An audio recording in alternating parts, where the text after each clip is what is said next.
सबसे पहली बात कि आज दिन भर जो चर्चा होती रही कि ये मीडिया पर बैन हुआ है, दरअसल वो मीडिया पर बैन नहीं है, वो एनडीटीवी पर बैन है। एक टेलीविज़न चैनल पर बैन है जिसका नाम एनडीटीवी है।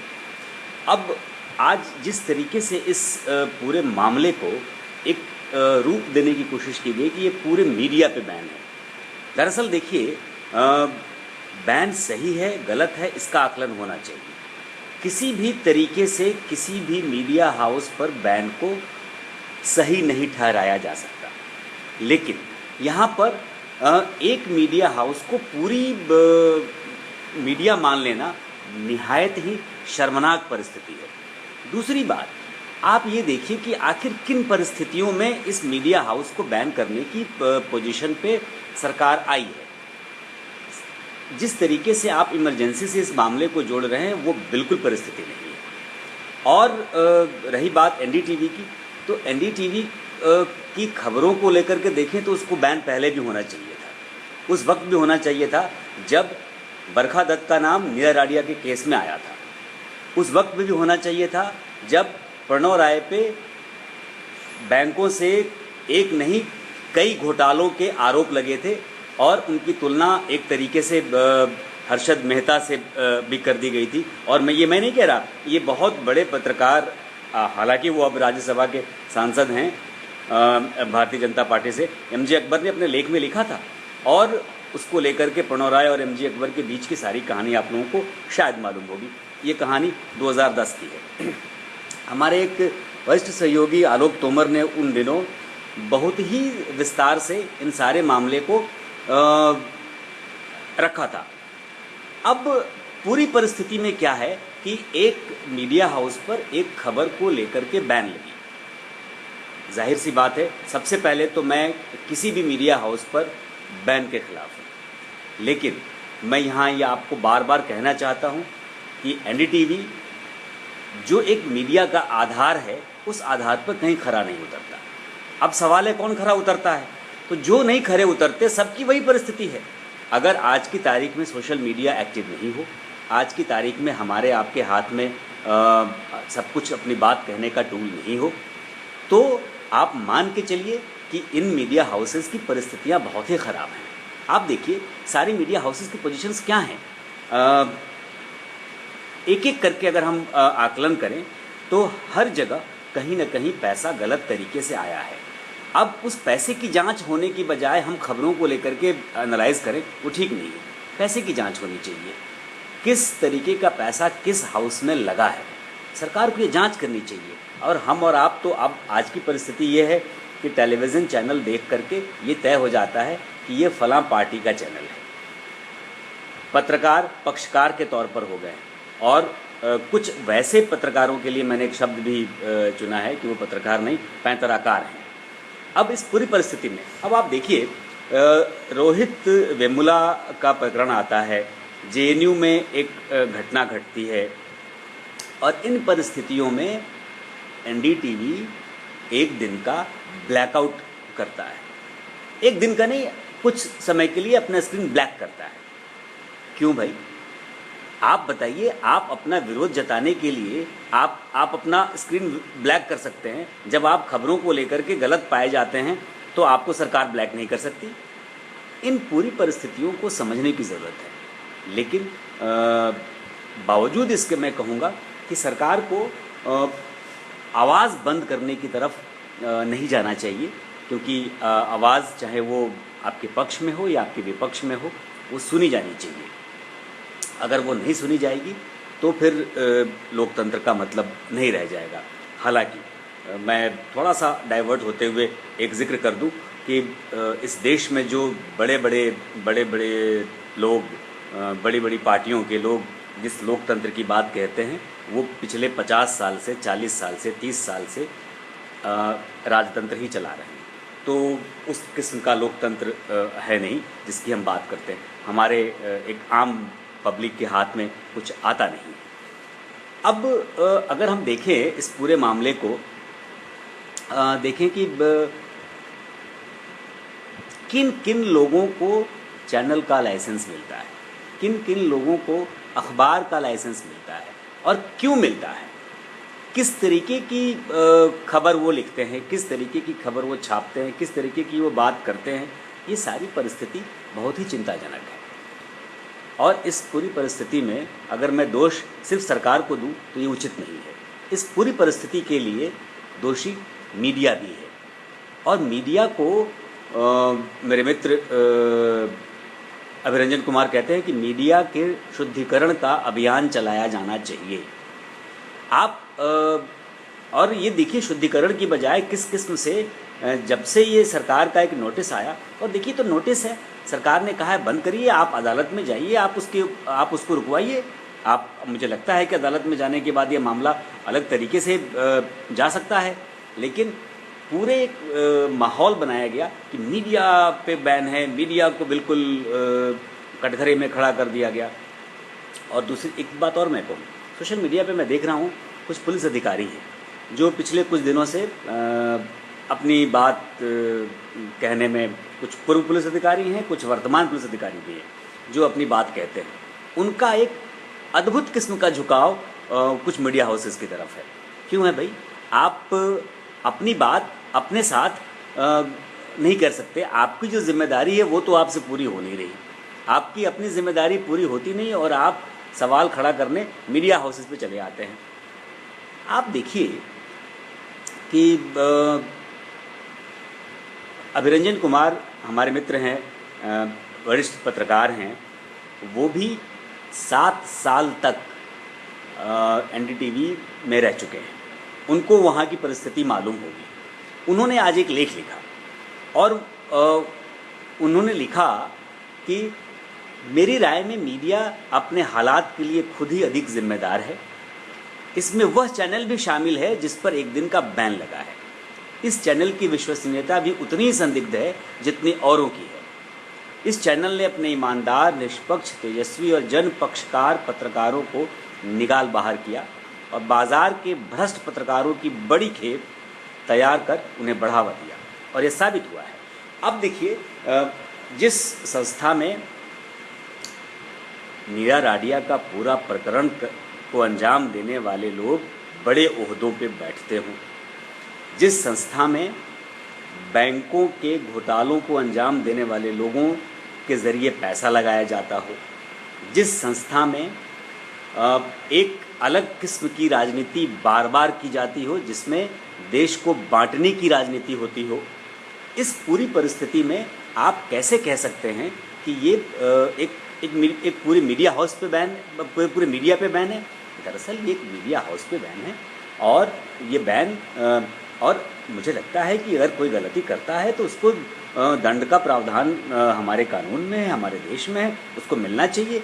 सवाल इस पे हो सकता है कि क्या जिसको दंड दिया जा रहा है वो दंड उचित है या अनुचित है, उस दंड को लेकर के हम क्या बात करें। लेकिन परिस्थितिवश घटी घटना, आप बताइए, आप पत्रकार लोग, हम सब लोगों ने देखा है, हम सब जानते हैं, मैं नाम लेना उचित नहीं समझता, लेकिन किन परिस्थितियों में हमारे करगिल के समय किन परिस्थितियों में हमारे देश के सैनिक मारे गए, इन लोगों की रिपोर्टिंग की वजह से कौन नहीं जानता भाई क्या परिस्थिति आई।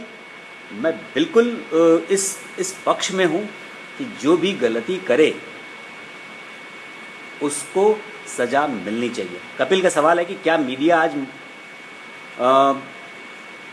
मीडिया आज हदें पार नहीं कर रहा। ये देखिए कपिल, ये सवाल बड़ा वो है, विस्तार से समझने की ज़रूरत है। मीडिया बार बार हम लोग ये सवाल उठाते रहे हैं, इसको लेकर के हम चर्चा भी करते रहे कि मीडिया हमारे बेडरूम तक घुस गया, हमारे घर तक घुस गया, हमारे दफ्तर तक घुस गया। मीडिया का काम है बातों को रखना, सामने रखना, एक्सपोज करना, परिस्थिति वश घटी घटनाओं को बताना और एक सही दिशा देना, जो कि आज की तारीख में नहीं हो रहा। अब मैंने एक वरिष्ठ पत्रकार का एक कमेंट पढ़ा आज फेसबुक पर। उन्होंने लिखा कि मीडिया में कुछ संस्थाएं हैं, जो संस्थाएं इसकी जांच करती और जांच करके अगर ये फैसला लगाती कि ये इस पर बैन लगाया जाए, उसके बाद सरकार ऐसा करती तो बहुत बेहतर होता। देखिए, मुझे तो नहीं याद आ रहा आज तक किसी भी मीडिया की ऐसी संस्था जो जिसको हम कहते हैं कि सेल्फ रेगुलेटेड बॉडी है, उसने कभी कुछ ऐसा गढ़ा हो जिसको गढ़ने के बाद ये फैसला लिया गया हो कि आप आइए और आपके खिलाफ़ एक कार्रवाई की गई और उस कार्रवाई को उसने एक्सेप्ट किया हो और या उस सज़ा को उसने पूरा किया हो। बैन तो बहुत दूर की बात है। पैसे की सज़ा जो भी दी गई थी टेलीविज़न चैनल्स को उन रेगुलेटरी बॉडीज़ के ज़रिए, उसको भी उन चैनल्स ने ठेंगे दिखाए और बिल्कुल बोला कि चलो भाई तुम अपनी बॉडीज़ अपनी बनाओ, मैं अलग रहता हूँ। तो इसलिए इन बॉडीज़ का बहुत बड़ा रोल है नहीं। इन बॉडीज़ का वही रोल है कि इस बॉडीज़ में अभी तक कुछ लोग आए हैं और आकर के अपनी अपनी हित साध रहे हैं और इसके अलावा इस बॉडीज़ को लेकर के कुछ नहीं है। अब कपिल, बिल्कुल आप सही कह रहे हैं कि इस पूरी परिस्थिति में समाज में रिपोर्टर्स की इज्जत कम हुई है, ये बात हमको माननी पड़ी। तो इससे गुनाहगार कौन है? हम ही तो हैं गुनाहगार। अगर हमारी इज्जत कम हो रही है तो सामने वाला गुनाहगार नहीं हो सकता। हमने कोई ऐसी गलती की होगी, हमने कोई ऐसा गुनाह किया होगा कि सामने वाले की नज़र में हमारी इज्जत कम हो गई। इस पूरी परिस्थिति को समझने की ज़रूरत है। मेरा कहना है कि इस बैन को किसी भी हाल में पूरी मीडिया का बैन नहीं माना जा सकता। बावजूद इसके पूरी परिस्थिति में हम ये कह रहे हैं कि बैन नहीं होना चाहिए। बैन के खिलाफ हमें जाना चाहिए, हमें इस संस्था को अदालत जाना चाहिए और वो रुक जाएगा। अब एक कमेंट आया है, इंटरेस्टिंग है, लेकिन मैं नहीं यहाँ लेना चाहता, चूँकि अलग अलग तरीके से लोग अपनी बात रख रहे हैं, पक्ष में भी रख रहे हैं, विपक्ष में भी रख रहे हैं, सबके अपने मत हैं। एक तरफ चाइना का विरोध और दूसरी तरफ चैनल पर चाइना के ब्राउज़र को प्रमोट किया जा रहा। किसकी जिम्मेदारी है? ये बहुत दिलचस्प बात है, लेकिन थोड़ा इससे अलग है। अब हम बार बार एक ही चर्चा कर रहे हैं कि इस एनडीटीवी पर एक दिन के लगाए बैन को किसी भी हाल में हम मीडिया पर बैन नहीं मान सकते, क्योंकि दरअसल ये मीडिया पर बैन नहीं है, एक संस्था पर बैन है। और वो बैन इसलिए है कि उसकी किसी खबर को लेकर के, उसकी किसी रिपोर्ट को लेकर के सरकार को ऐसा लगा है कि उसने देश की सुरक्षा के साथ खिलवाड़ हुआ है या कुछ गलतियां हुई हैं, कुछ जानकारियां सार्वजनिक हुई हैं जो नहीं होनी चाहिए थी। इसको लेकर के उन्होंने एक अपना आदेश दिया है या बैन लगाया है। अब संस्था को लगता है कि हमने ऐसी कोई गलती नहीं की, उसको अदालत जाना चाहिए। हमारे पास कानून है, न्यायालय है और ये पूरी परिस्थितियां हैं जहां ये हो सकता है। अब ठीक है, कुछ लोग इस बात को भी कह रहे हैं कि आरोप सतही लगता है, लेकिन आरोप लगा है और आरोप के बाद अगर आप पे आरोप लगता है, हम पे आरोप लगता है, तो हमें जवाब देना पड़ता है और हमें जवाब देना चाहिए। हमें अदालत जाना चाहिए, हमें हमारे कानून के साथ लड़ाई करनी चाहिए, हमें अपनी बात रखनी चाहिए, हमें पक्ष रखना चाहिए, बजाय इसके कि हम ये ढोल पीटें कि हम पे लगाया गया बैन पूरे समाज पे लगाया हुआ बैन हो सकता है। अब कल को हमसे कोई गलती हो जाए और हम पे कोई मुकदमा दायर हो जाए और हम कहें कि नहीं भाई, ये तो पूरे मेरे गांव पे मुकदमा है, ये तो पूरे मेरे समाज पे मुकदमा है, ये तो पूरे मेरे समुदाय पे मुकदमा है, तो ये ठीक नहीं है। तो आपने गलती की है, आप उसकी सज़ा भोगेंगे, आपको भुगतना चाहिए। अगर आपने गलती नहीं की है तो आप उसके खिलाफ़ लड़ाई लड़ें, बजाय इसके कि आप ये कहें कि आप हम पे लगाया गया ये मुकदमा, या हम पे लगाया गया ये आरोप, या हम पे लगाया गया ये बैन, या हम पे लगाया गया ये कानूनी कार्रवाई बिल्कुल पूरे समुदाय पे, ये बिल्कुल ठीक नहीं है। और जो लोग भी इस घटना को इमरजेंसी करार दे रहे हैं, बहुत ही गलत तरीके से उसका आकलन कर रहे हैं। अब आप बताइए,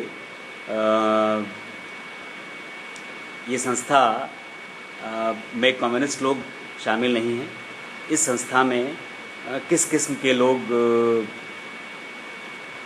जुड़े हुए नहीं हैं ये कौन नहीं जानता। और उसके बाद भी ये पूरी जो परिस्थिति बनी है कि खबर को लेकर के, मैं किसी भी व्यक्ति विशेष का नाम नहीं लेना चाहता, लेकिन मैंने शुरू में ही 2 लोगों का नाम इसलिए लिया कि वो उनकी वजह से ये संस्था जाना गया, और उन लोगों पे भी इस किस्म के आरोप रहे और वो बेदाग बिल्कुल नहीं रहे। तो आप फिर मैं एक बार इस अपनी बात ख़त्म करने से पहले कहूँगा कि ये बैन बिल्कुल मीडिया पर बैन नहीं है, ये एक संस्था पर बैन है, और इस बैन को किसी भी हाल में मीडिया पर बैन नहीं माना जाना चाहिए। उसी तरीके से कि जिस दिन एनडीटीवी ने अपना स्क्रीन ब्लैक किया था वो पूरी मीडिया का ब्लैकआउट नहीं था, उसी किस्म से अगर इन पे बैन लगा है तो ये पूरी मीडिया पर बैन नहीं है। हम और आप बात कर रहे हैं, हम अपनी बात रख रहे हैं, अपने इस माध्यम से बात रख रहे हैं, तो ये आप समझिए कि हम पे कोई बैन नहीं। और बावजूद इसके अगर उस संस्था को लगता है कि उस पर गलत तरीके से लगाया गया तो होना चाहिए और जा कर के ये बात कहनी चाहिए। और भी चैनलों पे बैन लगे हैं, बहुत सारे बैन के बारे में लोगों को मालूम नहीं है। न्यूज़ चैनलों पे नोटिसेस आते रहे हैं कि आप वो लड़ाई लड़ते रहे हैं और उन पे बैन हटता रहा है। एंटरटेनमेंट चैनलों पे खबरों को लेकर के बहुत बैन लगते रहे हैं, तो ये सारे बैन लगते हैं, ऐसा कुछ नहीं है कि ये पहली बार हुआ है। तकलीफ़ दूसरी है कि एक कंपनी के बैन को, एक टेलीविज़न चैनल के बैन को इस बार मीडिया के कुछ तथाकथित धुरंधरों ने पूरी सोची समझी रणनीति के तहत इसको पूरी मीडिया पर बैन साबित करने की कोशिश की है, जो निहायत ही शर्मनाक है। और इन्हीं की वजहों से ये बैन लगे हैं। धन्यवाद।